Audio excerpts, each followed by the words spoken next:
देखिए बाजार में पेनी पेनी स्टॉक तो बहुत सारे लोग करते हैं, पर बाजार में कौन अच्छा पेनी स्टॉक ढूंढेगा ये इस बात पे डिपेंड करता है कि बाजार में आपका जो रिसर्च है ये कैसा दिखाई पड़ता है। क्योंकि जितना बेहतर आपका रिसर्च होगा उतने ही चांसेस बनते हैं कि जो भी स्टॉक आप पकड़ रहे हैं वो आपके लिए बेहतरीन साबित होंगे। और इसके पीछे अगर आप सबसे बड़ा रीजन देखें तो कैसे क्वार्टरली नतीजा चल रहा है, या फिर किस वॉल्यूम में ट्रेडिंग हो रही है, या फिर कौन से प्रमोटर वापस से माल बढ़ाने की बातें कर रही हैं, या फिर कैसा सीजनल या फिर इसका ऑल टाइम बिजनेस नजर आता है, ये सारी बातों पे अगर आप गौर करेंगे तभी आपको क्लैरिटी आएगा कि बाजार में जिस स्टॉक को आप पकड़ रहे हैं उसमें पोटेंशियल नजर आते हैं, या फिर ये केवल आपको सीजनल 10 से 12% वाला स्टॉक नजर आता है। और यही जो चीजें हैं ये मैं अपने वीडियो के माध्यम से आपको बार बार बताने की कोशिश करता हूं कि किन स्टॉक पर आपको रिसर्च करना चाहिए और कौन से जो स्टॉक है उसको आपको निगलेक्ट करना चाहिए। और इस पीरियड में अगर आप ध्यान दें तो 2 से 3 ऐसे स्टॉक की चर्चा करूंगा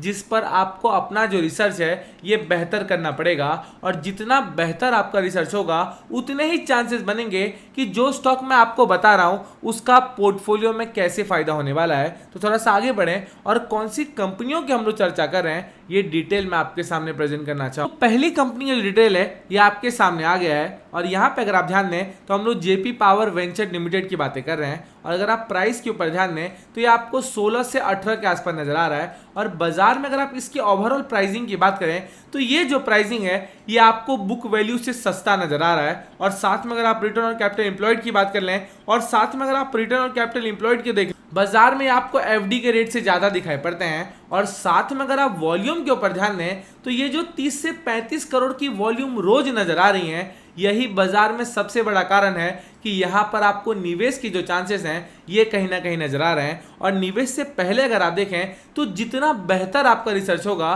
कि बाजार में कितने करोड़ का मार्केट कैपिटलाइजेशन है और बुक वैल्यू से कितना सस्ते में मिल रहा है, और साथ में फ्यूचर का पहला पॉसिबल टारगेट कौन सा होगा, रिजर्व कैसे नजर आ रहे हैं और कैसे कंपनी के कामकाज चल रहे हैं और कौन से सेक्टर से कंपनी आती है, इन सारी बातों पे अगर आपने सही तरीके से गौर कर लिया तो ये कंपनी में ज्यादा पोटेंशियल नजर आते हैं कि बाजार में रिसर्च के काबिल आपको दिखाई पड़ेगा। और अगर आपने सही तरीके से इस पर रिसर्च कर ली तो मुझे ऐसा लगता है कि पोर्टफोलियो अगर आप पकड़ रहे हैं उसमें ये काफी कहीं ना कहीं सूट करते हुए नजर आए। तो दूसरी कंपनी रिटेल है ये आपके सामने आ गया है, और यहाँ अगर आप नाम की बात करें तो ये आपको टूनी टेक्सटाइल मिल लिमिटेड नजर आएगा। और अगर आपको बाजार में इसके नाम से पता चलता होगा कि आपको एक टेक्सटाइल सेक्टर की कंपनी दिखाई पड़ती है। और अगर आप प्राइसिंग के ऊपर ध्यान दें तो ये आपको तकरीबन 97 पैसे की कंपनी नजर आएगी। और साथ में अगर आप मार्केट कैपिटलाइजेशन की बात करें तो ये आपको ठीक ठाक दिखाई पड़ता है। और साथ में अगर आप रिटर्न ऑन कैपिटल एम्प्लॉयड देख लें या फिर रिटर्न ऑन इक्विटी देख लें ये भी आपको एफडी